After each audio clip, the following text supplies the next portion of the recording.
being embarrassed or ashamed to be in front of a camera or talk in front of people. But that's good that you had like support to even like do that. I think it was a thing of it was me combating the fact that I didn't in school because I was very tiny when I was growing up, so I was like bullied a lot.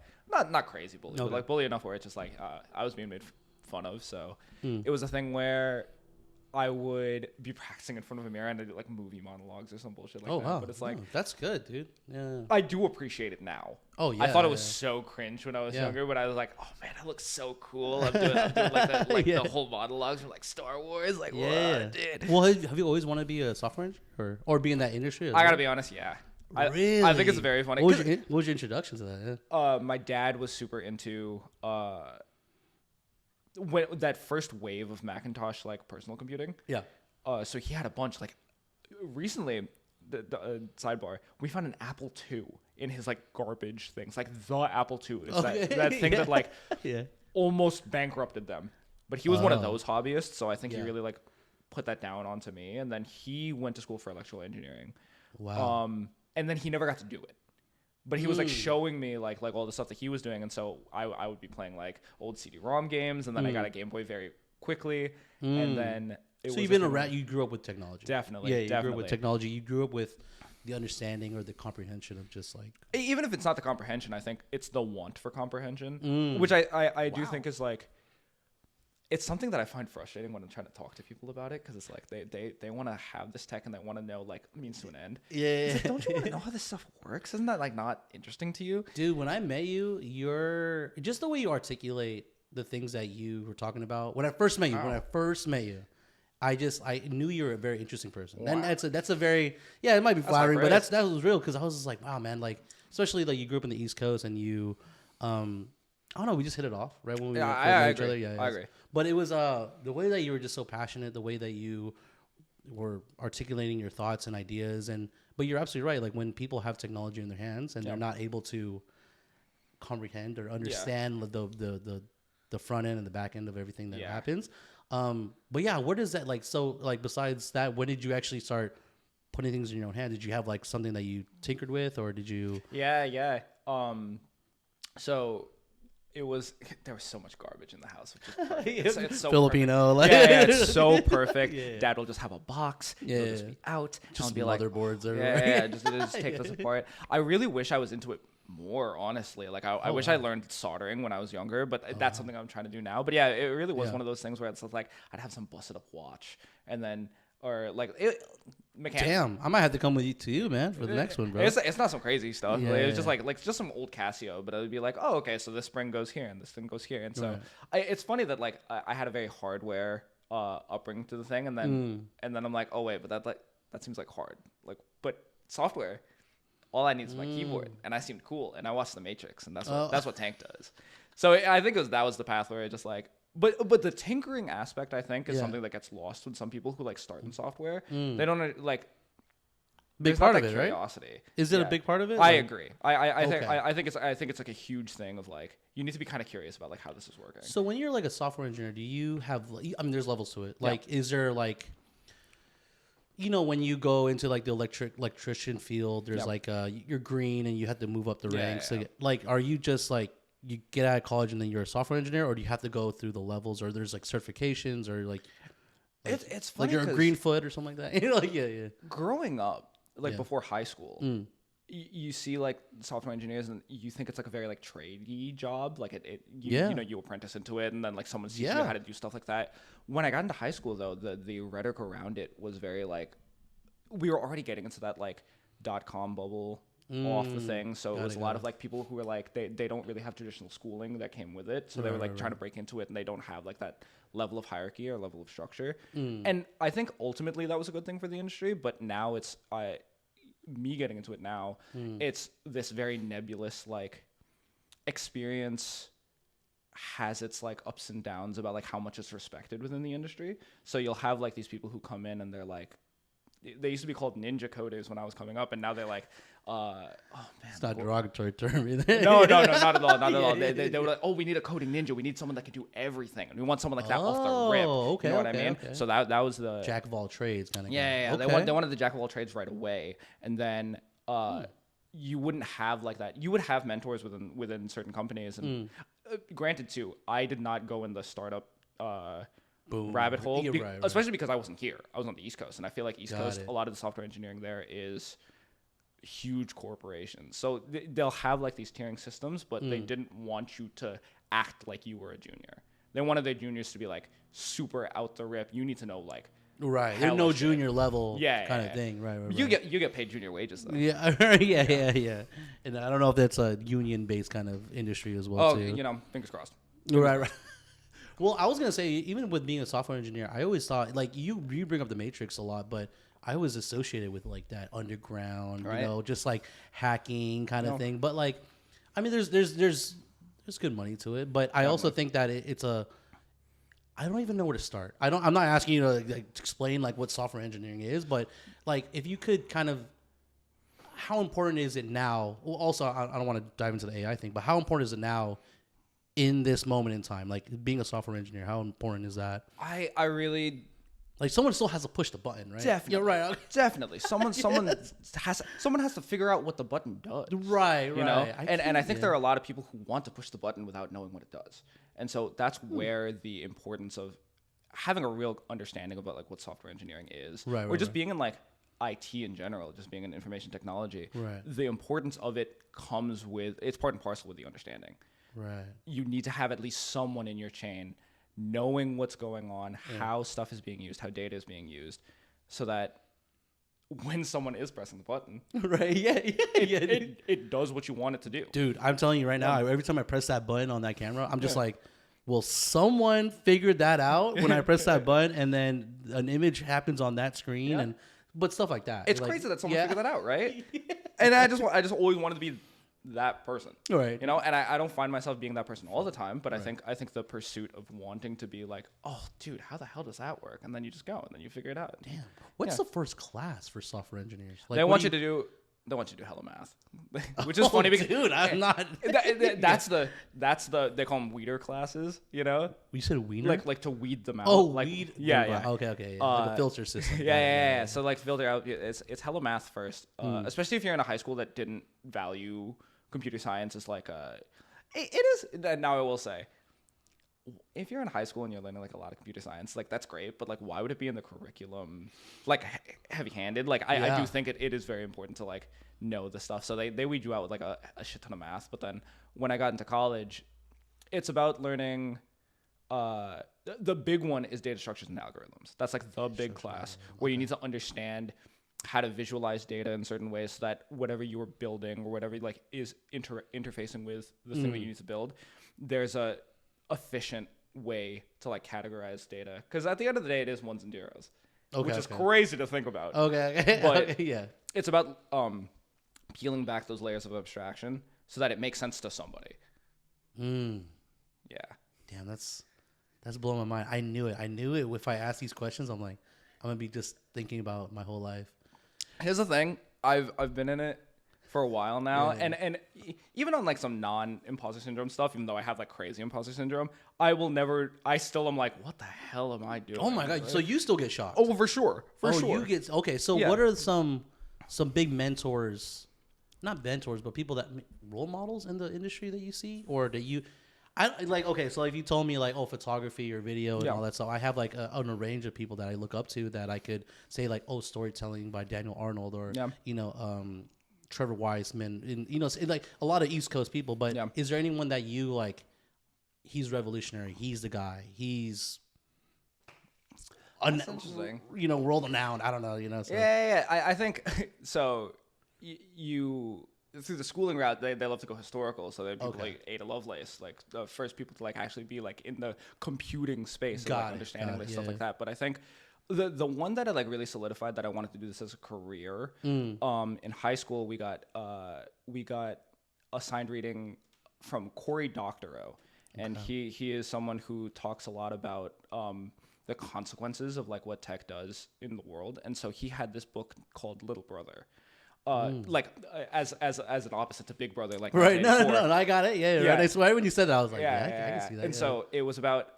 I think it took place in the Bay.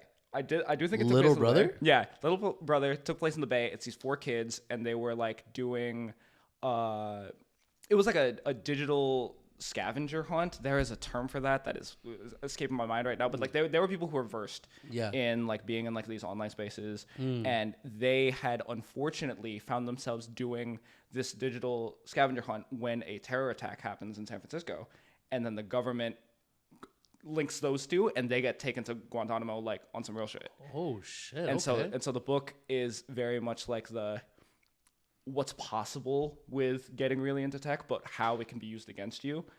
And that book was the one that I'm really like, okay, this shit's serious. You know, like it's fun at the end of the day, but it's like, it's serious. And I think it's very important, like the ethics around what you're building or like why you're building something. Oh, damn. Yeah. That was the one where I'm just like, oh, I love that. You can dictate a lot of. Yeah. You have to feel responsible about like what gets put into the world, and I think a lot of the problems now is that there are a lot of people who are not very responsible. Well, I was reading. What was that? What's that guy who? What's that? Not DeepSeek. What's the? There's an AI company, Asian guy, Alexander Wang. I think AI in the AI space. But he basically, I was watching his interview, and he basically said that there's no one regulating AI, or there's no one regulating that. Isn't that scary? That's terrifying. I've talked about this before on the podcast, and it's like it's actually terrifying that there's no. Yeah, we can get into that, like the whole big part of it, but it's just it's when you're at that high up there and you're a part of that table, or that closed, those doors are closed behind you, and you're going to be entering another industry, and you're going to basically set the pace for this AI space war thing that we're doing, and so it's like. They have a responsibility, and I guess and now we're in 2026, and it's like there's still no hard regulations. Just win, and I think that's always been America. Is just win, and it's like at what cost? What are we sacrificing? So, I guess my question stemmed around like who's the Hall of Famers, and what are the, how important is it now to be a software engineer, and how important now is it to understand how this technology works? Because now how I feel is just like, well, I mean, I'm talking for myself, but it's like I'm just getting. Dumber and dumber as it goes. I don't want to say that, but like there's a story to tell. Yeah. And I find joy in doing that and talking to people, but like in the technology realm, I just feel like, I'm just short. I'm gonna get struck by a drone. Basically, I'm gonna get struck by a drone, and I don't know what's going on. Here's the thing, I'm right there with you. yeah, dude. I think the biggest thing is being in the tech space. Yeah. It is consistently wiping yourself down to WD-40 so you don't get rusty. Oh my! I bet, dude. I bet it's one of those things where I find it where there is this very amongst people in tech. There's this noble, savage ass way of looking at people who are like normies, you know. But I think the biggest way to look at it is like we're all in actually the same race. Like we're not racing each other, but it's just like we're all trying to keep each other abreast.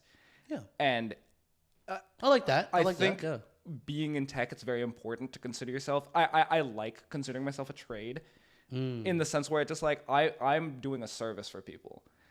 Yeah. So if you stay service oriented with that, it's like, so you and I, like we are in that same, like we're just trying to, we're not getting dumber and dumber, it's just like, it's trying to fight that fatigue so we can stay up to date with stuff. And then that it's how having technology enable that.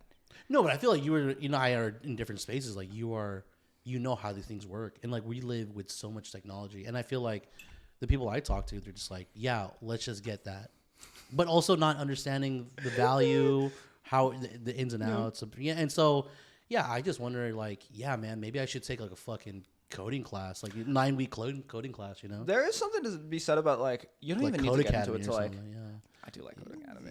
It was one of those early ones. I do think it got a little, it's not as verbose about it, but I still think it is a worthy thing for everyone to learn, even just to get curious about. You don't need to do anything like 9-week, Python kind of thing. Just to know, it's fun. It's so fun. I think that's something that gets lost too. It's so fun understanding shit. You'll be scratching your brain for like 35 hours, and then one thing will go right, and I'm like, oh my god, I'm the smartest man in the world. Hell yeah. I don't even, dude.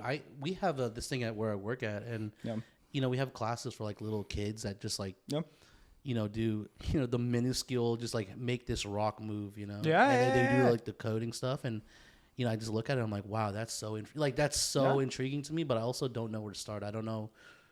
Yeah, it's just so it's so intimidating. I think it's so intimidating. I think that's why I give you your flowers, just because it's like it's so it's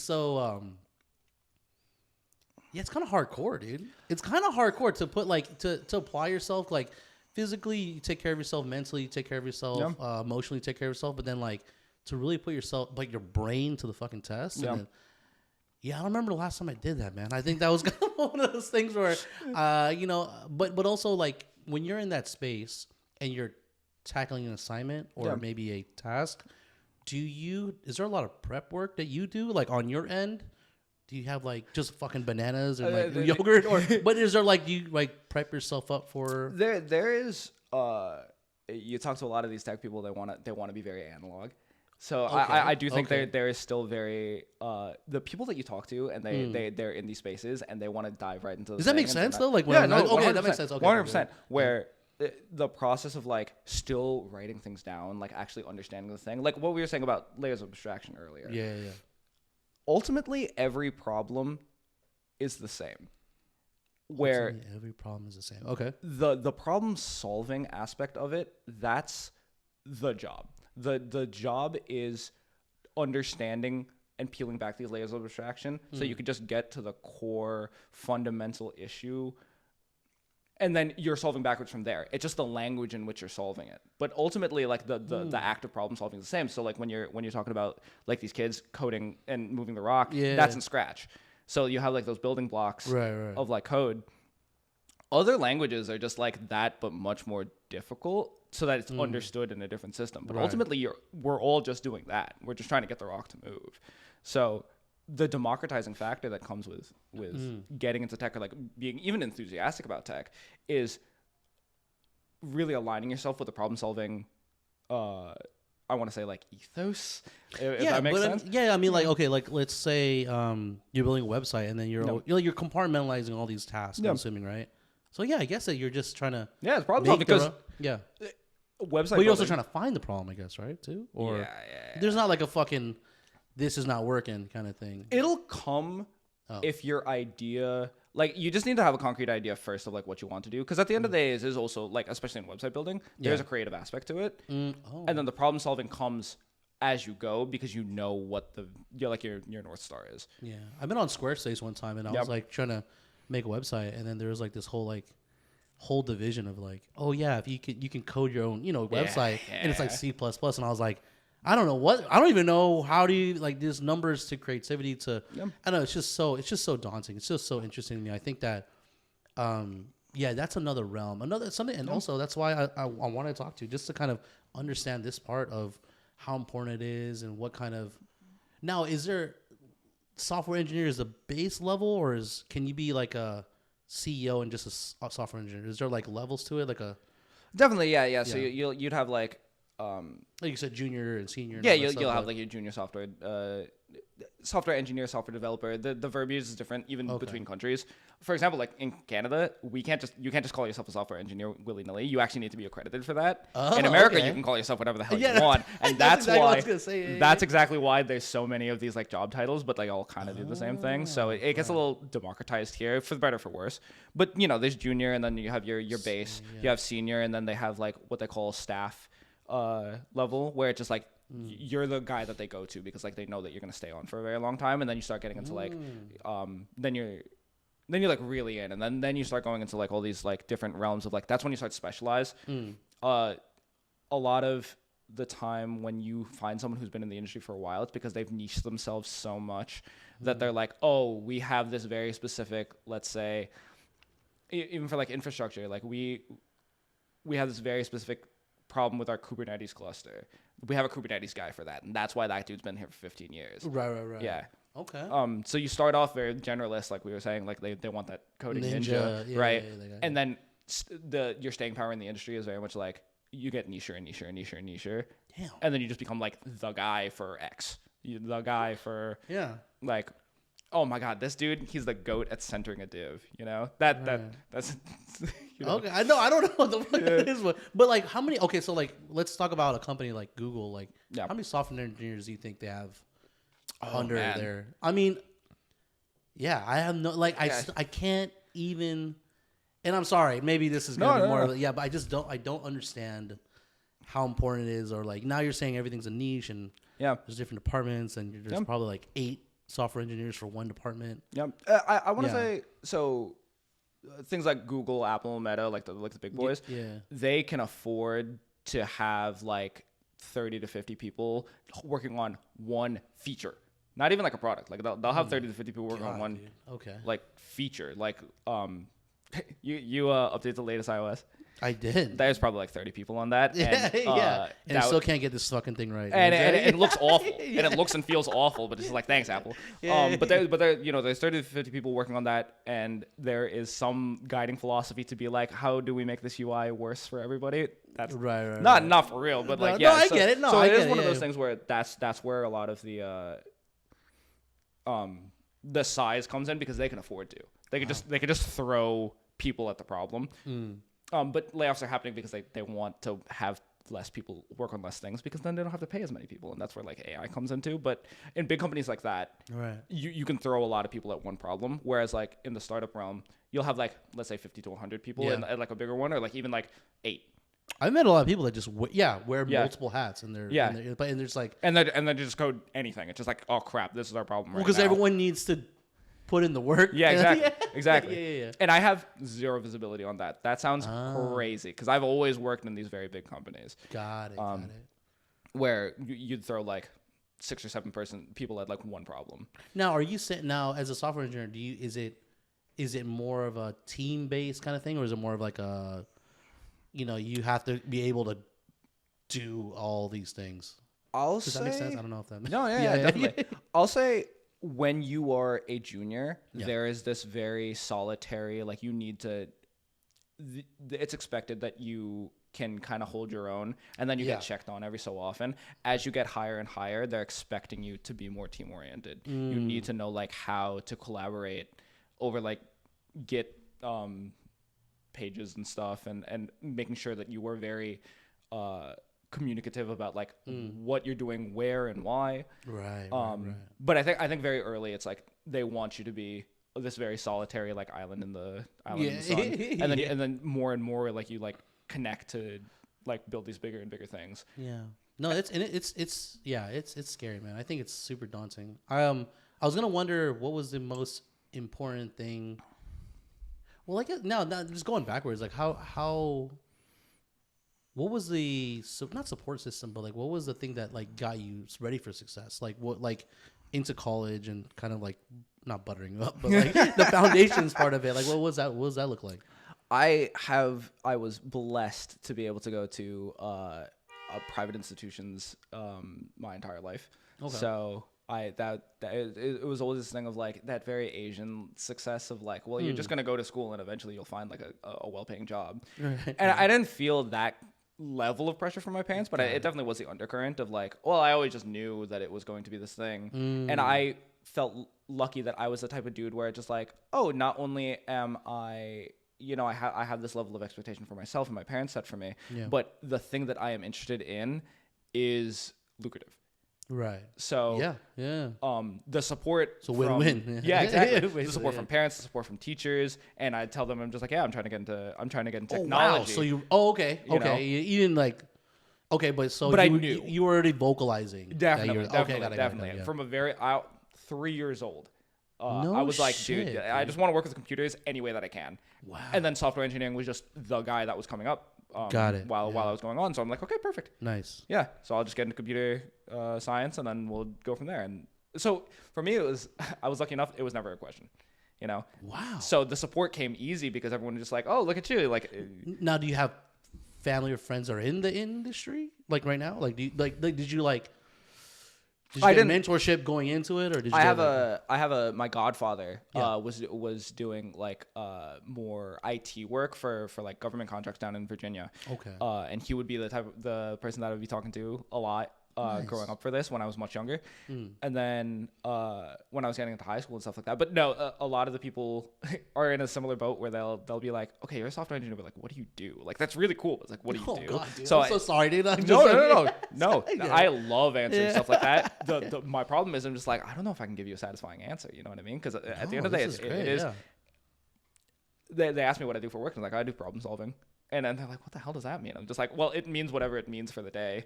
Because sometimes something will just be down. That's actually what I was going to wonder. And again, maybe not to harp on it, but like just to kind of understand, like, the data that you walk into the office or you log in on your computer and then you're maybe on like you're on your team, you know, your Slack or whatever. You get assigned a task and you're so like for example, like when you take this footage, right, and then you're wanting to, you know, edit with the director and, you know, the sound guy, you know, you just get multiple hands on one project. Yeah. And so, you know, you're problem solving and you're like, here, this is the notes, blah, blah, blah. Yeah. Your day-to-day means that you're working on a project, like the broader scope, and then you jump in and say, hey, we need help on this, or you are creating this. I can definitely give you a more concrete example. Yeah. I was working at... you don't have to say names. So I'm contractually not allowed to say names. So let's say I was working for a platinum level nationwide insurance company. Got it. I was working on their DevOps team. Got it. So let's say I come in I was working in a junior position over there. So I was a junior DevOps engineer. I'd come in at 8. We'd have our stand up at 8:30 because we have to catch our India team. That's why we're that early. Okay. Yeah. So I'd have coworkers in time zone. Yeah. So it was just to catch them at their end of the day. So it's not like it's like a handoff. Like handoff. So we'd have the handoff, and then they'd say, "Oh, we were having problems." Luckily enough, this was an internal tool, so there was nothing that needed to look pretty. It just needed to look it just needed to function. Wait. You guys are not only are you working on the bigger scope, but you're working on internal tools. Yeah. Especially when you're in this big company, they'll hire teams that are just internal. So the thing that I want to get into but haven't been lucky enough to break into within the industry is called DevOps. Okay. It's you are the bridge between your developers who are usually building things either for internal tools or for like people like clients. Yeah. And then your operations team where it's just like, you know, if it's insurance, it's actually giving them like their quotes, giving them their rates, and like understanding those things. So, a lot of my work in the industry has been in that, like bridging that gap between developers and operations. And so they'd be like, "Oh, we have like this auto code checker to see if our internal tool actually compiles. Oh, we're having a problem with X, Y, and Z at these certain lines." That's what you're working on today. Holy shit! How long is it? I mean, not average turnaround, depending on what it is, but like, well, they're hoping that you could be working on a fucking. You could be working on one problem for like weeks. Oh my god! But I'm a junior, so if I spent weeks on a thing, oh my god, they're firing my ass. You know what I mean? Fire your ass, because they're not gonna give something crazy to some junior. No, makes sense. I just didn't know. Yeah, but it's like that. Yeah. Okay. It really is. It's hard to put a number on it because you don't know what's gonna break. Holy shit! Yeah, that's what it is. And that's also something that's probably super interesting to you because there's multiple variables in your life.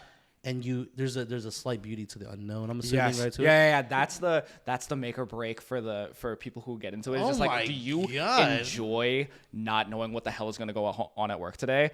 And I just feel lucky enough that I'm like, yeah, I do like that shit. Wow. You know?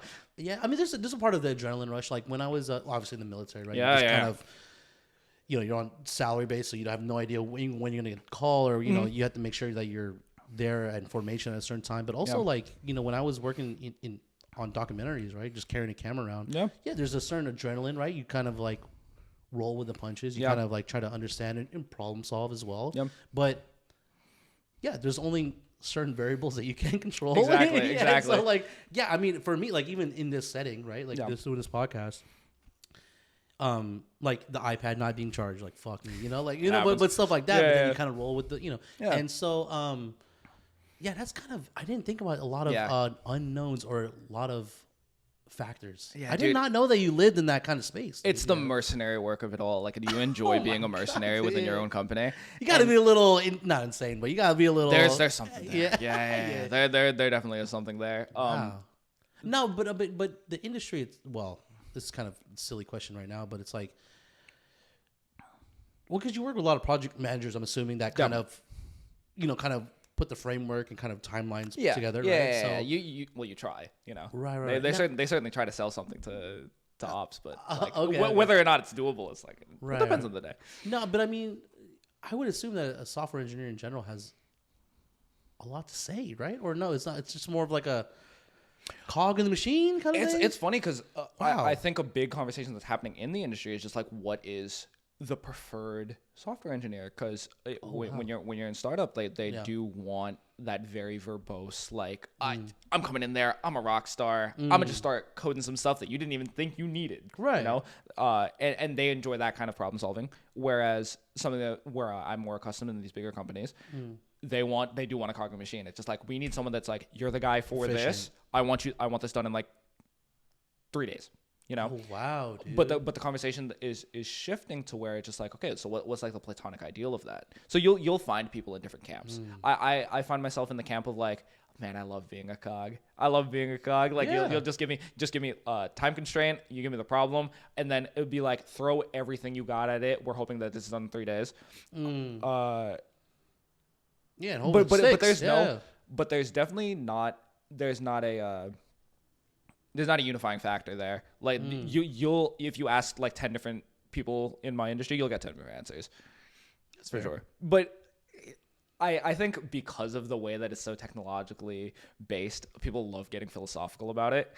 And so like that's why you'll find a lot of people who like really put like they put a lot of stock in like how good they are, or like how good they are at like representing themselves and stuff like that. Like it becomes a very like identity based, and that's a little ego. You'll find a lot of that in the industry, and I think it's very healthy. I think it's very healthy to have like the ego of just like, dude, I know if you put me at this, I can handle it. But I do think a lot of the problems that stem from the industry, that's kind of one of the software engineers you need. Right? You need some people that are. So it's that dichotomy of like, you want someone who has the ego that's like, I can do this, but the unchecked ego is exactly why we have all these problems in tech. Yeah. Okay. Yeah. No, thank you. That actually makes a lot of sense. Yeah. And now, because I'm trying to figure. Okay, so like, the person that's creating code. Yeah. And then some stuff happens and it doesn't work. Yeah. So then that's where you come in and fix the code. Yeah. And then it's just an interesting. I mean, again, just trying to understand. There's a lot of moving parts. Yeah, I would say so, man. Obviously I'm trying to like on a lower level. I'm just trying to dumb it down for me and my audience. But I think it's just so. Sorry if I've been too high level. No, I think it's just so interesting, man. I think that even when, you know, growing up the way you did in the East Coast, and you know, learning a little bit more about you, it is interesting to think that were you said you didn't have any mentors in there, or you didn't have any family or friends not in there, that was just like really putting me on that career path. Yeah, not really. But was it your peers in college that kind of like jumpstart, like kind of? I had found my people over there. Got it. That's what I was trying to figure out. Like, where was the community? There's this level of camaraderie that comes with like, you all want to get into tech. But the thing is, like, even amongst my people, all of us wanted to do different things. We all wanted to be in different sectors. I had a lot of friends who wanted to be in like website design, and then I had a lot of people who were like, oh, I don't even want to get into development. I want to be in IT. I just want to maintain. Right. And then me, I'm like somewhere in the middle over there. But I think that's why. A lot of the talks about it come down to like philosophical, because it's so hard to like, that's the only unifying factor about it. Just like, it's the ego, like, hey, we're in tech and we're like good at this shit. But the day-to-day task can range so wildly from even just me and like the person who's in my same class. The reason why we're taking this class could be completely different for where we end up in like our careers. That's what I mean, there's so much levels to it. Yeah. But yeah, man, no, thank you for explaining that. I think that I'm gonna have to do a little bit of my own research. Already through it. Yeah, it's interesting, man. I think that the level of curiosity, just because I'm just super curious. I mean, the whole thing with this podcast is just to even broaden my knowledge of people, and just to like what makes them tick and what that journey looks like. I mean, there's got to be a lot of there's got to be some downs to this job. Definitely. Yeah, I mean, there's got to be a lot of naysayers, maybe even or. I think I don't know, dude. Like no. Yeah. It's funny you say naysayers, because I find myself being a naysayer a lot. Oh, okay. Yeah. I think when you talk to a lot of people in this industry, like they're very go. Yeah. And there's not a lot of people being like, where are you going? Do you know where you're going? You know? Oh, okay, like a little hump, like a little pump the brakes. Yeah. So I feel kind of bad, because those are people who are like memed on a lot. They're just like, oh, my stupid like DevOps engineer, like my project manager. It's like, I just want to be a creative field, but there is a thing of just like tech wants to be this creative field, and it is. But there are constraints, and I think all the people forget those constraints a lot. So, the downtimes are always going to be like being on call. You know, you're up all night because like this is a very critical feature that can't go down. Yeah. And so the like the handoff is just like, oh, it's your turn for on call. And it's like, oh shit, I'm not sleeping tonight. Okay, so let me go get some coffee. I'm working through the weekend. We need to make sure that like this critical feature doesn't fail. You need to be ready if something happens. Like they're calling someone's submitting a ticket. Yeah. And someone's gonna call you at like 4 a.m. Right. You better be ready because we're gonna get a call. The home like, button doesn't work. Yeah. Shit. Some shit like that. So there's always gonna be that.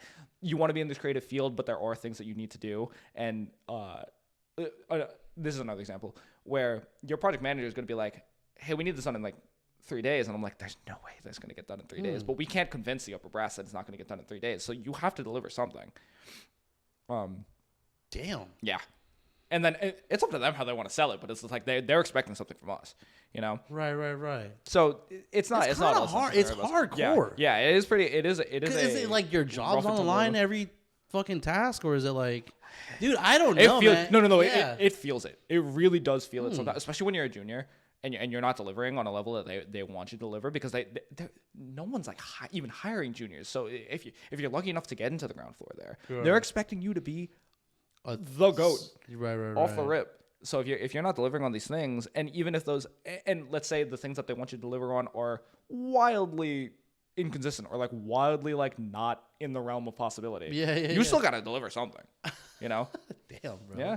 No, that's good to know, man. Huge example is like we're gonna get very tenuous now, but I'm gonna get into AI right now. Okay, no, you're good. Yeah. Sam Altman is talking about like OpenAI. Yeah, OpenAI. Yeah. They were talking about like they still think Moore's law is in effect. Are you familiar with Moore's law? It's this thing that computing is going to get exponentially, like per year, computing is going to get exponentially more efficient, and there's going to be this infinite growth of things. And it was something that had started in like the 2000s around the dot-com bubble. Okay. There's infinite growth is impossible. There's no way that that these big jumps in like how well computing goes is going to be exponential every year. There's no way. But he is still operating under that model that just like, oh yeah, next year, OpenAI, they're going to be able to replicate your entire life, and you can put your entire Now, is that because Sam Altman is not making any money in his business? Like he's also like at a negative? Like, no, I know he's at a negative. Like who could say, right? Yeah. And he just fell through with Apple. Like, yeah. They have a lot of vested interest in selling this idea. They'll say anything. That AI is going to take over the world. Yeah. But that's the marketing.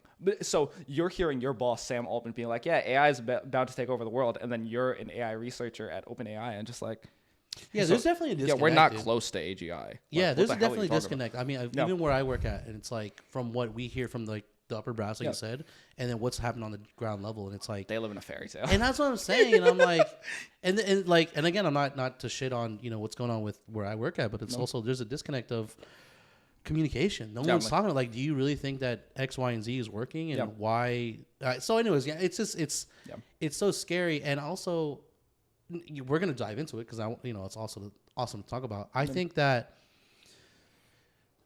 there are a lot of things that I want AI to jump into, but we're not. I don't know if we're making the right advances in technology, right? Like the one thing that I've also read about in articles and stuff like that, it's like our whole not generation, but our whole life or our whole life in technology has been pushed by physics, and I don't remember the last time we did the biggest breakthrough. Last time we did the biggest breakthrough, and we don't.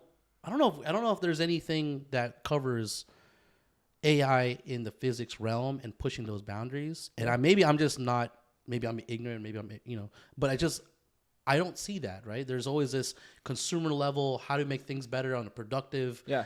How do we lose jaw? It's just like the same conversation, but I was like, how do we push the envelope to to be more innovative? Like, why are we not pushing mankind forward? I don't know. Yeah. Isn't that such a frustrating... So that's the frustration. I don't know if that...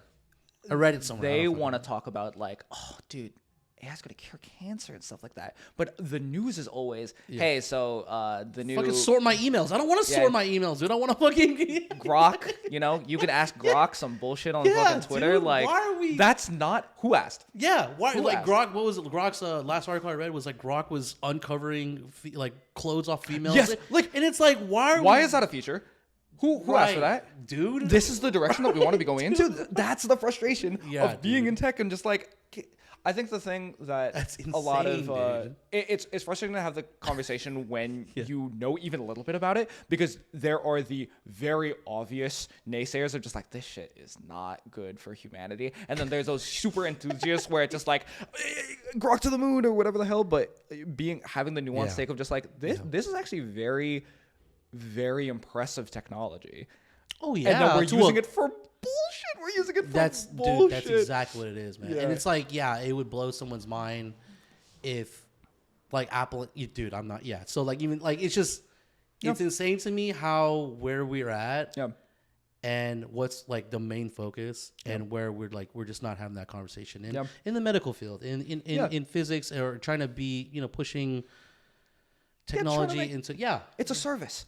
Technology has been a service. It's a service field. It's a trade, but it doesn't feel that way when you hear it on the news, right? Yeah, because they're pushing like some nonsense. Yeah, dude. I think slop is a really good term for it. I know it gets thrown around a lot, but I do think this unending, unyielding pile of just like things that weren't asked for. I really do think. I do think slop is a very good word for it. Yeah. Now, when Sam Altman did say that we are going to, it's growth year after year and this infinite growth in AI, like what are the steps? I mean, even if what are the things that are going to stop that? I guess that's another question. What are the things that have to happen to have infinite growth in AI? Like people have to use the technology, right? Yeah. That's AI only works if people use it. Yeah. Right. Servers, like technology in server fields. Yeah, you need the infrastructure for it. Yeah, you need the infrastructure for that. So what are things? I mean, like, so the reason why it's not going to have infinite growth in the first place is because the pieces for it don't exist. You don't really have the infrastructure right now. Right. We're already talking about now it's been an overblown thing of like the water usage of AI. Yeah, I think that there are cherry picked cases of like X is not using their AI properly, and that's why there's all those problems down in Atlanta. So it's not a widespread thing, but it is something to be said of just like it takes a lot of power, it takes a lot of resources, it takes a lot of energy to power these things, and that doesn't exist yet. We don't have widespread adoption is not a thing, and the adoption that does exist is people on Grok telling, "Hey, can you undress this lady for me?" It's just like. Right. So that we're already going in the wrong direction. How do I win an argument? Yeah, it's like, Jesus. How do I apologize to my girlfriend? But no, and that's another thing. It's just, and there's also other factors of the political climate that we're in as well too. And I think that. Oh, talk about the political climate too. No, because they have that big deal with OpenAI. The U.S. government has this new thing with. The big beautiful bill also put no cap on it. Yeah. So it's funny. It's like they want to throw money at this problem, but like, because they want to win. What I was, Exhibit A was just like, we lost the focus. We lost the focus. I think the real reason why there won't be like this ultimate growth is because they don't even know what they want to grow into. There's no actual vision. That's a good point. They just want it to do everything and anything. Right. And they're just going to sell it in whatever consumer nonsense there is. No, and that's why that vision that they're trying to sell us doesn't exist. Because if we were, back in maybe the 70s or, whatever, 60s, and we were saying like, hey, we need to win this race going to the moon. Yeah. And we use AI to calculate it and get to, and we would win. Yeah. But when we're winning against all these other countries, there is no goal. There's no win state. Yeah, right. There's like, what is that like? How do we win? Because it's What does that finish line look like? It's right. So where is it? Yeah. Espionage. It's really hard too, because you start looking, you really start going down that rabbit hole and seeing like where they're developing, and all it looks is like the bleakest crap in the world. Or just like the winning is that like X is the biggest social media thing in the world, and every post that you see is like not a person. Yeah. Like, is that the win? Yeah, I had my buddy that we were on my other podcast. He was telling me about some theory about Dead man's theory, the dead internet theory. Oh, dead internet theory. Yeah, you're telling me about you're gonna be on these social media websites, and then you're gonna see someone that posts something that you can like really know that's a real person or something like that. But that's kind of a scary fucking thought. Yeah, we're already. We are probably, but we're already getting so there. many bots. Yeah. And so that's the thing where it's just like you wanted to sell this as a service. Tech is supposed to be something that is trying to make your life better, but all these things that you're selling me are worse. It's just making the things worse. I don't feel more connected. I don't feel like the things are more useful to me. Yeah. And I think being in tech with this like philosophy mandate around is just like, he's so interesting, dude. It's it's the dichotomy of like, I am someone who is so goddamn excited about like, man, this shit's so cool. Why is all of our end products nonsense? Man, I can see that, dude. I can see that. It's but yeah, you have a certain passion to it. Yeah. But you also get, and I don't want to call you an naysayer, but you get frustrated. Yeah, it's very frustrating. But also, I like the way that you approach it because you are not say devil's advocate, where you go against the grain. Yeah, right. And I would rather not call it devil's advocate because I think they're the devils. Just saying. But also you go against the grain. Also, you question, and we need people like that. We need people to. I agree. Because it's again healthy, but it's also you need people that are not going to be yes men, but also you need people to push the envelope by saying no and challenging and expecting better out of everybody. Right? Yeah, because you would hope so. And I think that's something good to bring to the table. A lot of people don't have that. The frustrating thing is that's not very hireable. I can't say any of that in a job interview. I can't say. But see, there's a value to it, man. And that sucks. That that's the tightrope that I think the ethical hacker should be walking. The ethical hacker, I like that, dude. Yeah, I think about the Matrix part of it, and it's just like. Yeah, it's just like this underground scene where everyone still wants a LARP like that. Yeah, but you're making you're a revolution and changing the world, and maybe you get in the back end of some something really crazy, and you're probably just the early 4chan kind of like days, right? But it's man, it's now, but now the community, right? The culture itself, would you say that it's something that we have to do better? We absolutely. I think the culture is the number one thing that needs to turn around. Whoa. Things are if we're talking pure production wise, things are getting better. Like when new models of like Claude are coming out and stuff like that, they on a technological level are doing more stuff. But the culture surrounding what are we using Claude for, or what are we using OpenAI for, right. That needs to change so that the direction can change. And I think a lot of the conversations that stem from wanting to break into the industry or what you want out of the industry have been so.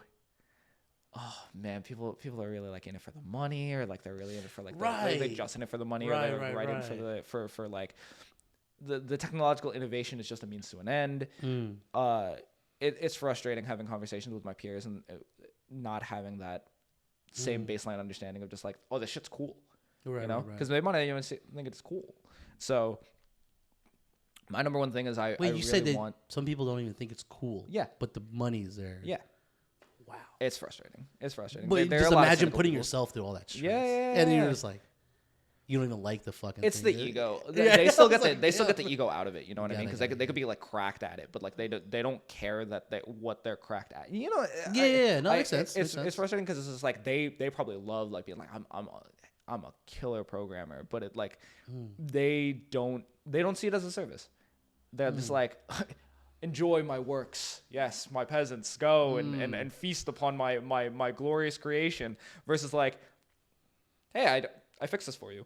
I need to freaking be a part of some more engineers, dude. I just don't have any friends. I don't have I'm not a part of that conversation. I gotta be honest. I need more friends like that. Okay. I feel like a little bit of an island over there too. Wow, man. And you called yourself an ethical. I don't call myself an ethical hacker. Okay. That is the here's the thing when you get into terminology like that, that's cybersecurity. That's a whole different thing too. Again, there's a lot of hats you can wear, but got it.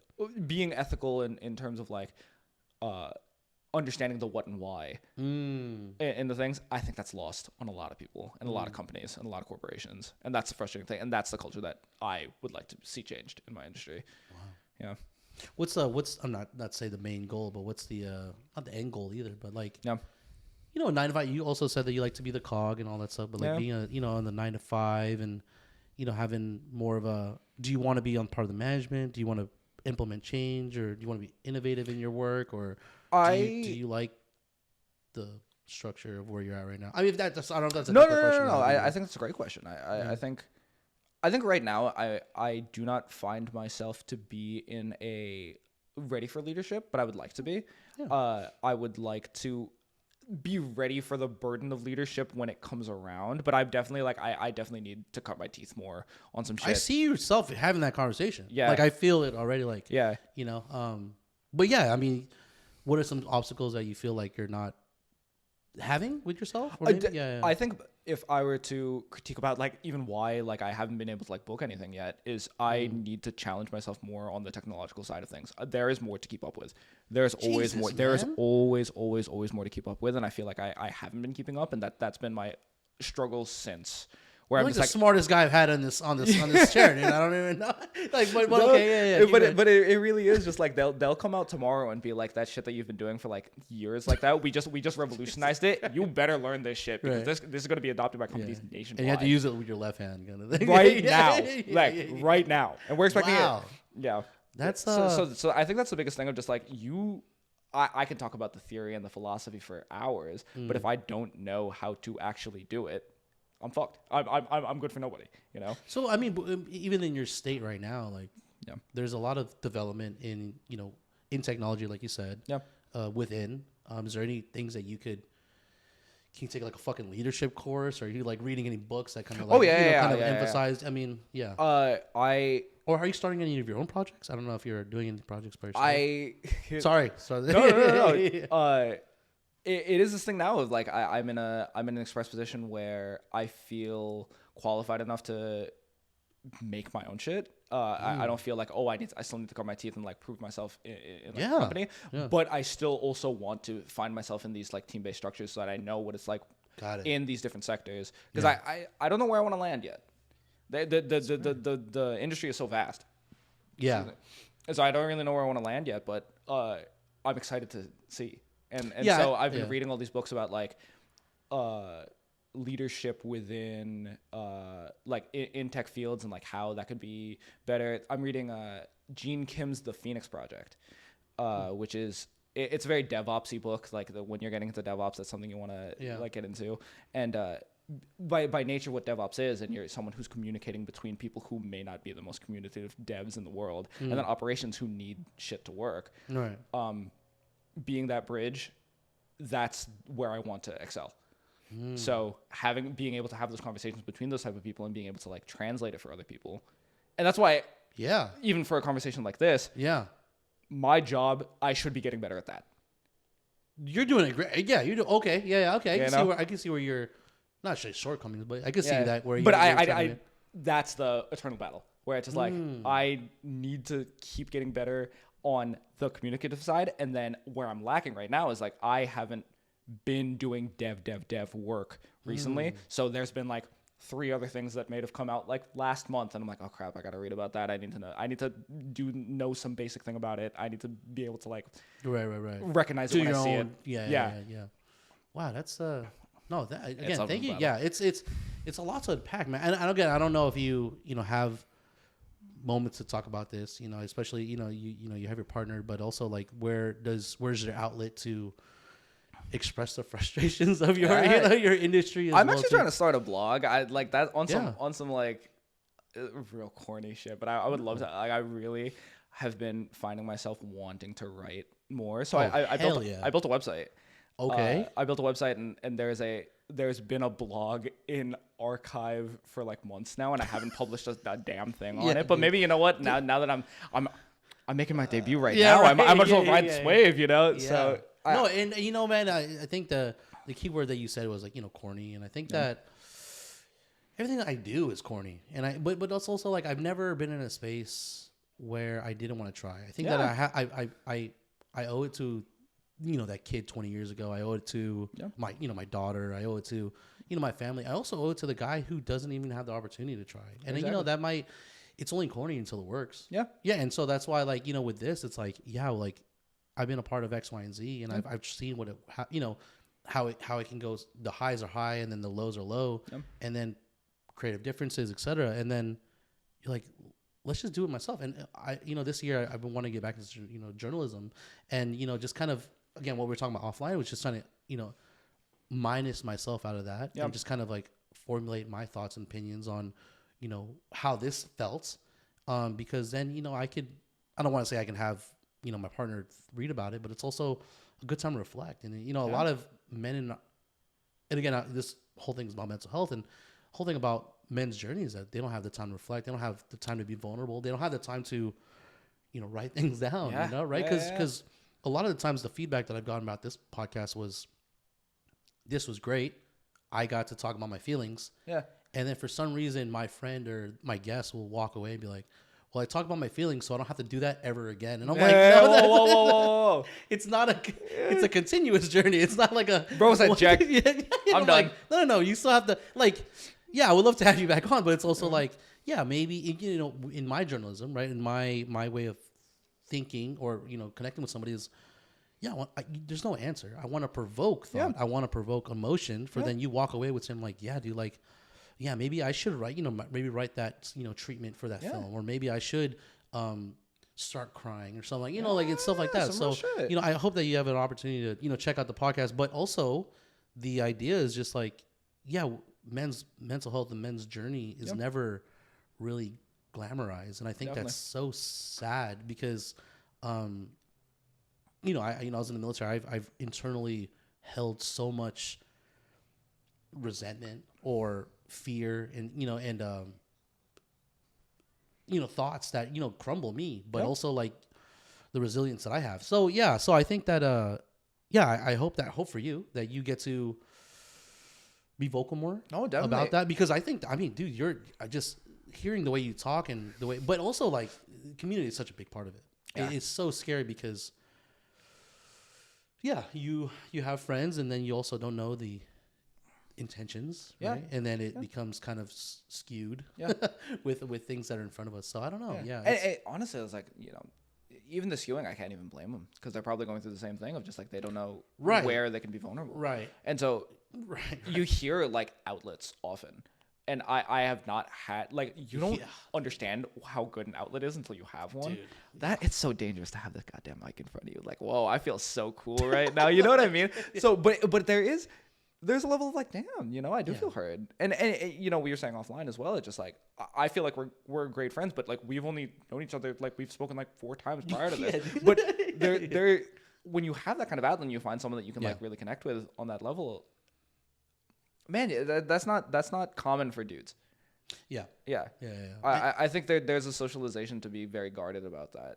Yeah, and I like when I was in the military, I took care of people. Yeah. It wasn't it wasn't the thing that we had to do was there, but also like you got to take care of your soldiers. You got to take care of the guy beside you because you're also going through this shitty experience together. Yeah. And I'm in my field because I like people. I think people always get that like, oh, it's not the most, money, it's not the most decorated or whatever, but it's also like, I love that I get to change behaviors. I get to change people's thoughts. But I like what I do. And hopefully one day I can do this forever and, or for a job. But I would say that, a lot of the things that I've done in the past have been motivated by money and different intentions, and I was just like, I want to get to the core of this, and I want to get the core of the person.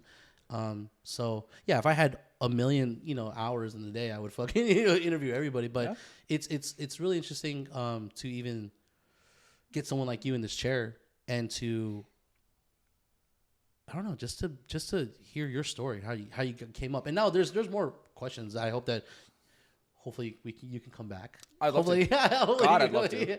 Hopefully you can come back, and hopefully you can kind of share that blog as well too. But that's man, it's taxing. Yeah, I'm pretty sure the burnout has to be. I'm feeling it now because I don't have a job. Okay. You know what I mean? Where it's just like I was full steam ahead for the longest time, right. And then now it's feel really like invincible kind of thing, or it's not even an invincible thing. I'm just like there's no time for me to stop down, and when it's happening, you don't feel either type of way about it. It's just like, well, that's just like the reality of like I got to get up tomorrow, and there's like this thing at 8, and I got to be doing this and this and this and this. We're in 2026 now. This is another new year where I don't have a job, and I think this is the one. I'm turning 27 this year. Yeah. And I'm like, damn, you know, like I have to, there is a level of like, you got to care about yourself. You got to care about yourself. Like you can't just keep doing things for other people, or you can't just like keep doing things for like just the survival aspect of it. And I think that it's frustrating me, but I do think I think it's a good opportunity for me to like, I can slow down and be like, okay, like what is it that I want to do? Why am I doing these certain things? And I think, again, I'm talking about outlets, having this blog so I could talk about that I really like Marty Supreme, like, you know, like shit like that, where it's like, I was saying corny earlier, but don't get me wrong. Like, I don't think corny is not like, you can be corny and cool. And that's exactly the intersection that I want to be in. Yeah. Well, I just don't know when we like try and stop being cool. Like, right? Why wouldn't I try to make this work? Why wouldn't I try to reach out and, you know, talk about not feelings because you know, but like anything, but just like life, you know. But that's when did that not be cool? I don't get it. Like maybe I missed that. It's like I think everybody missed it. You know what I mean? Where it's like all of a sudden effortlessness became like the you're trying too hard, or it's like trying too hard. Yeah, I'm living like God forbid. Yeah. No, I completely understand. It shows up a lot in my industry. I know we were talking about it earlier, but it's like they want the rock star coder because it's just like, oh, it looks effortless for him. He's 10xing, you know. 10xing. Yeah, you hear about that? Yeah. No, I think, but are you, how drastic would it be to move on this side though? I mean, there's just, I do it in a heartbeat. I'll tell you that much. Really? I would do it on a heartbeat. And here's the thing. Besides other factors, but like you personally, like if I'm talking just me, I think the first move was harder. Now that I'm like, I'm trying to find myself, I'll move tomorrow. I don't give a fuck. I love that. I'm in the prime position of my life, and I feel blessed enough, and I'm lucky enough that I have the means to be like, I'll pick up tomorrow, you know? And so like you were saying, it's like, I think I have an obligation for the people who do not have that opportunity. Why would I not try? Yeah. You were talking about some international stuff, and I was like, wow. You know, I think that you got to give yourself that kind of opportunity. Man. People like a big theme that on this podcast is like a lot of people just, it's me against me kind of thing, right? Like to even apply, to even actively have that conversation internally, and to especially vocalize that with your partner. It's like, if the call happens, I'm gonna answer. Yeah. And people just, you know, there's so many, but they don't even give themselves the opportunity to apply or to even have that conversation or thought. So, it is good for you, man. And also like that's like nature, like to move around and to adapt to your environment. Like what international, I don't want to say international industries or international tech worlds would you want to be a part of? I applied to gaming companies overseas. Oh, hell yeah. They said no to me so goddamn quick. No, but I'm like, hell yeah, man. Thank you for looking at my application. I'm going to do it again. Okay. You know what I'm saying? Okay. You know what I'm saying? Just like, the win for me, which is like, I applied to Warsaw, Poland, bro. And I actually, for 30 minutes of my life, I was like, I could live the next 4 years of my life in Warsaw, Poland. You know, that was already a huge win for me. I'm just like, you can do that. Oh, dude, that gives me like, you're an optimistic kind of guy, or you would say something. I am trying to be. I love that because I think I am a very pessimistic person by nature of like what the people around me have been. Not saying that they are like bad in the pessimistic, but I'm like, I'm from New York. Like, people love being pessimistic in New York. It's just like, the train fucking sucks today. I got to be on the goddamn E.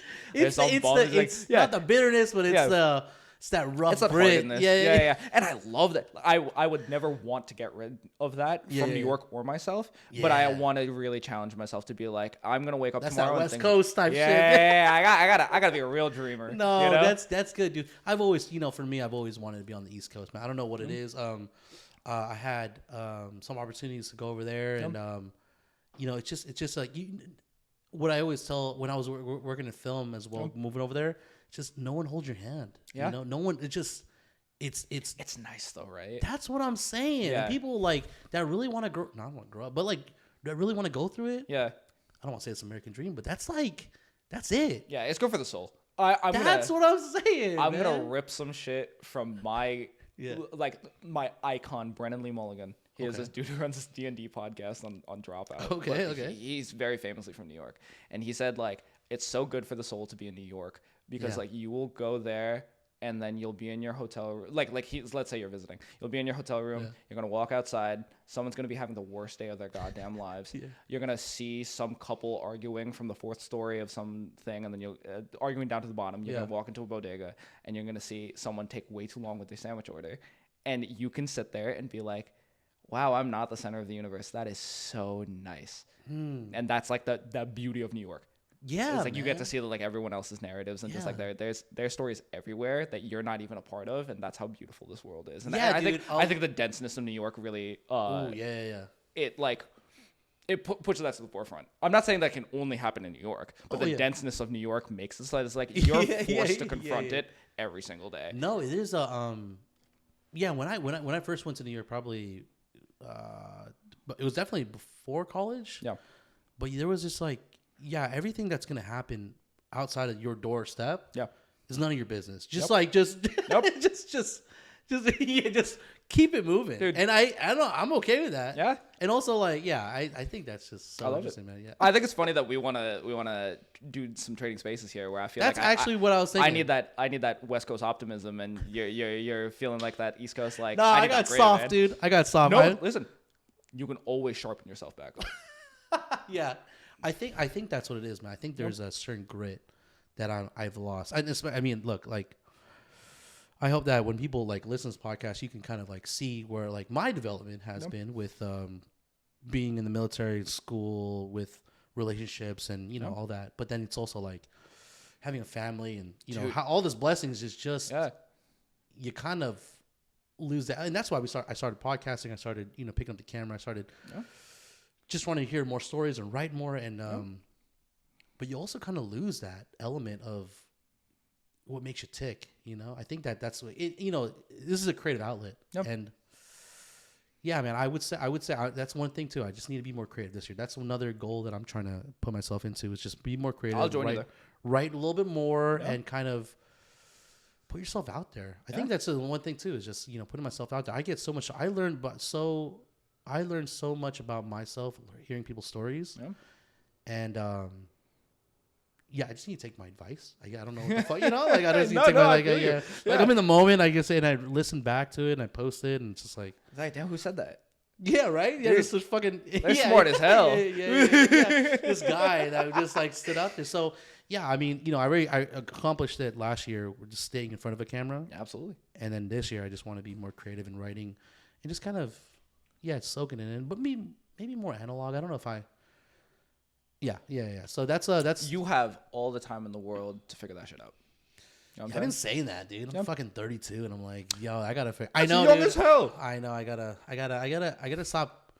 First, I gotta stop like putting limitations on that part. But the curiosity of like the questions I asked you, it's like,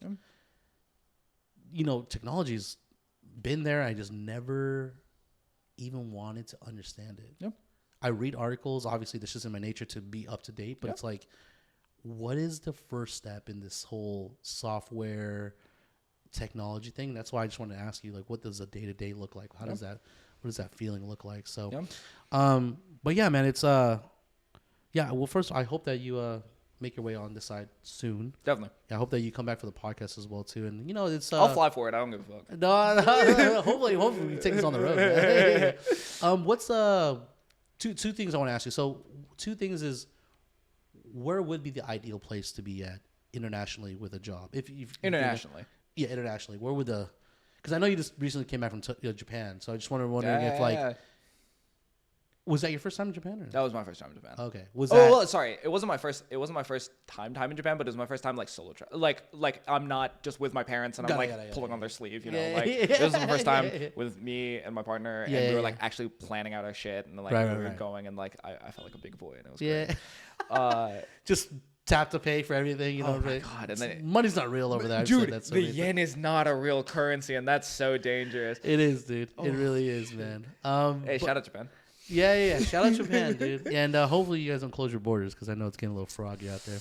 But what is the ideal place to kind of centered around technology and also be outside of the crazy U.S. at this time? I think it's funny because my heart yearns for Asia, but Asia considers my line of work, honestly, properly.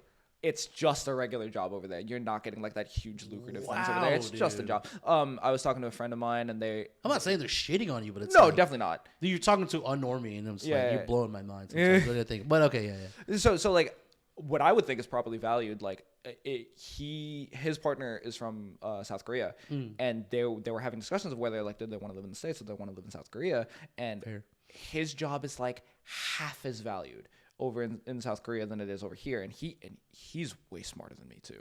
Like he does some crazy shit. Oh, so if he came to the States, he would be. Staying in the States is better for them just financially overall, because it's just like I'd be doing the same work. He'd be doing the same work, and he'd be getting paid double than he would over there. But you know, his heart, like it's nice to be not in the States, you know. So I think the dream answer, like if all the financial things aligned, is I would love to take Rosie back to Hong Kong and we just live there. Oh yeah. Yeah, I think. And you guys been? I've never been. I've never been. Okay, and she's like, oh, it's like the Philippines, but not. And I'm like, oh, perfect. Okay. Yeah. But I think it's so close to my family. It's so close to her family. Yeah. The quality of living seems so nice there. And at the end of the day, the job is just it's means to an end. It's to make sure that I can support the lifestyle for me and my partner to be able to just enjoy life. Yeah. But there's also the ego that we're talking about that I'm trying to foster about like I'm good at my job.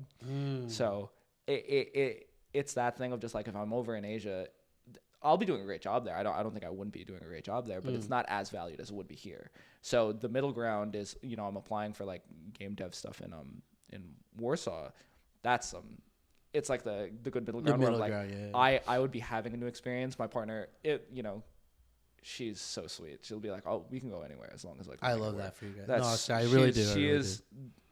I do not deserve her, but it feels so nice that I can say that I'm like, oh, like we're together. That area of like we were saying Poland because there's a very specific company that like we were hoping to work. Like we were both hoping to work for because they're super. Oh, that'd be cool. But it's like that. But I think ultimately the destination doesn't matter. If I'm really being serious, I think it's just the new experience and having that experience with her. But the dream answer is absolutely Hong Kong. Like I would love to, like if we can actually settle down there and like my job and her job can support us there. That's the dream. Yeah, it's interesting, man.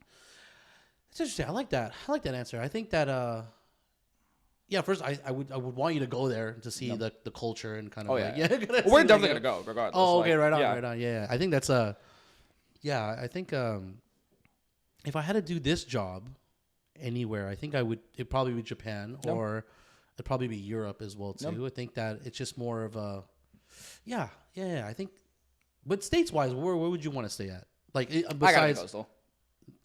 I think I have to be coastal. Coastal? Yeah, okay, yeah. So it's either up by the tri-state or New England, or I'm over here. The third most places I got family up in the Pacific Northwest, and there's something about the Pacific Northwest. It's weird. It's freaky. I kind of like it. Like, it's what the Twilight movies feel like that because of the Pacific Northwest. But it's also slower. Definitely. Yeah, a lot of people don't realize that's slower. Do you watch Dirt, Huckberry? No, I'm gonna show you that. But it's just documentary style food. But basically, they just go up and down the just coastal highways and just kind of. But anyways, long story short, you get a lot of the culture and you get a lot of the aspect and perspective of these people that live there. Yep. And I'm don't know why I brought that up, but also what I'm trying to say is that I totally understand. Like, that would be more of like Washington or Oregon. Yeah, Washington. Definitely more Washington. Yeah, that's a. But I think the importance is just the experience is new and novel. I'm at a point in my life where like I could live anywhere. Like if they you're chasing experiences though. I think experiences in the sense of like just something new. Okay. Like not necessarily like I don't need to be going like Daredevil shit. Yeah, but you know, a lot of people they don't even open the idea to like exactly. something new. They're just so consistent. I don't know. If you asked me 3 years ago, I was like I would never leave New York. Why would I leave New York? It's the greatest city in the world. I still believe that. But I do think it's good for the soul because then I'll come back to New York and be like, damn, this place is the greatest place in the world. Nah, I felt I mean, I've seen some of the world and I've came back to San Francisco. Yeah. So it's one of those things, man. What's the dream company, if you don't mind me asking? If you ever thought of a dream company. The dream company, if you're, I don't want to jinx it. No, please don't. Yeah. The dream company is the company that allows me to live my life. But I would love to be in a bigger company so that I am not. I think being in the startup things, once you start getting older, I don't know if I could do that and be that involved. 100% all the time. Yeah. The money is for people back home. You know what I mean? So I don't want too much of my life tied up in those things, and that's why I find myself gravitating towards corporations, like bigger companies. But the dream job would be that I am some really high up DevOps person that people like. I have enough expertise that people come and ask me questions, but I still can clock out at 5. Yeah, man. Yeah. No, because I have shit to do at home. No, you know what, man? You strike me as a person. Again, very interesting about how you carry yourself and the way that you articulate your journey as well. But yeah, you strike me as a person that loves that balance. Yeah. And I definitely don't think that though you are passionate, you don't let that consume you as a person. I mean, you speak about this ego thing, but I don't feel that from you. I mean, obviously we're not talking apples to apples. We're talking, different, but yeah, you seem like you know what you want, and it sounds like boundaries. There's a lot of work that needs to be done, obviously, but yeah, man, I hope that for you, bro. Thank you. I hope that. Yeah, I hope. I mean, I know that it's. I don't manifest, but just like talking things out loud. Yeah, for sure. But the talking things out loud, it's so important. Because you're admitting it to yourself. Oh yeah, it's like, this is what I want. Oh yeah, and I feel like that's hard for men too. Yeah. Because they'll like. Yeah. I could talk big game, but it's hard for me to mean big game, and so it's nice. Mean big game. Yeah, it's nice to be able to like. I guess you can call that manifesting, but it's like. Yeah, I mean, you gotta not affirmations, but you gotta reflect. You gotta say it out loud. You gotta, and I think it's all doable, man. I think that well, for me, I've said this on the podcast. It's like my life has been complicated, ups and downs, relationships, X, Y's, and Z's. Yeah. And my whole life, I've just been chasing this simple, not mundane, but like more of a 9 to 5 where I can, provide and be there, but be present. Yes. And I have a little one, another one coming on the way. And I think that's like, thank you. But that's like the most important thing is just like, how do I provide for this family, but also stay present, but also not give, saves a little bit for myself. Yeah, because when we first had MJ, like I gave up Nothing But Heart is actually a magazine, and I made 2 articles, and it was nice. It was a digital print, but digital copy, but then we never got to printing, and I never got to that point because dude, basically when MJ was born, I just said I'm gonna drop all graphic. I just kind of like, these are my priorities, and I'm gonna get rid of the magazine and stop graphic design and all that. And I don't want to say I regret it, but I'm glad that all that happened because there is a part of this where all that not bad stuff, but all the negative, I guess, all the bad stuff has to happen for you to get here. Definitely. I think a lot of people that sit in that chair, they just don't understand like losing loved ones or losing fights within, and kind of the struggles that we fight, stuff we have. They just don't realize that like that made them stronger. And I think that we have to kind of keep that conversation going. A lot of people, you know, that listen to this on Spotify or YouTube, they're just like, yeah, I hope that they can kind of like say like, oh yeah, like even though I'm having a shitty day, it does, you know, there is, you know, it does kind of test me and kind of shows the kind of resilience I am or who I am as a person. So, I'm not saying actively look for shitty moments. I hope not. But I'm saying like, yeah, like those are when the call happens, you know, that's kind of, you'll see who you are really. Yeah, and so I guess that's, you know, why I want to ask you, like, when you do get the call, like, you know, how quick and, you know, fast you're ready to go. And it sounds like, you know, you got all those ducks in place. So yeah, but, dude, I can't believe, dude, I mean, you know, I took a whim when I texted you. I knew that you're here just for a little bit. Yeah. And I was just like, dude, I just want to just shed some light, just kind of like understand who you are as a person a little bit more. But yeah, just having a time out of your day. I know that you guys had you know, I know that spending time is super important, so I don't want to take up any more of your time, dude, but it's I came out. Yeah, you know? yeah. I'm on it. Yeah, but yeah, I'm honored to have you here, and yeah, I hope that I hope that you found some value in this. Definitely. And it's yeah, man, I hope that we can keep this going, especially if you get on this side as well too. But it's no, I'm speechless, man. I think that when people watch this episode, they're gonna see like different walks of life, a different mindset, and we could always do better. So yeah, I hope that now that I have your number as well too, freaking check up on you. I think a lot of times too is I gotta do better at checking in on people, man. I'm right there with you. I think it's just I get caught up in my own shit. Like I don't want to bother them, but it's also like, well, fuck, dude. I like being checked up on, right? Yeah. Like, no, I like being checked up on too. Yeah. So wouldn't I want to do that for other people? I know, but I'm like almost like again me against me. It's like tell me about it. It's like, am I bothering them? Yeah. Like I don't want to, you know. So but yeah, thank you for being here. I hope that we have something to do. The ramen's good. I hope it's not fucking crazy jam packed in Japan. We'll find it. Yeah. The streets will clear for us. Yeah. Because they'll know we're coming. Yeah, man. But yeah, I'm really happy to even know you, man. Yeah. Thanks, man. For sure, dude. Hell yeah, dude. First podcast, dude. First podcast. I feel so like I'm starstruck. No. My freaking mic drop, dude. But yeah, I'm gonna cut this real quick and we'll get some dinner, man. Hell yeah.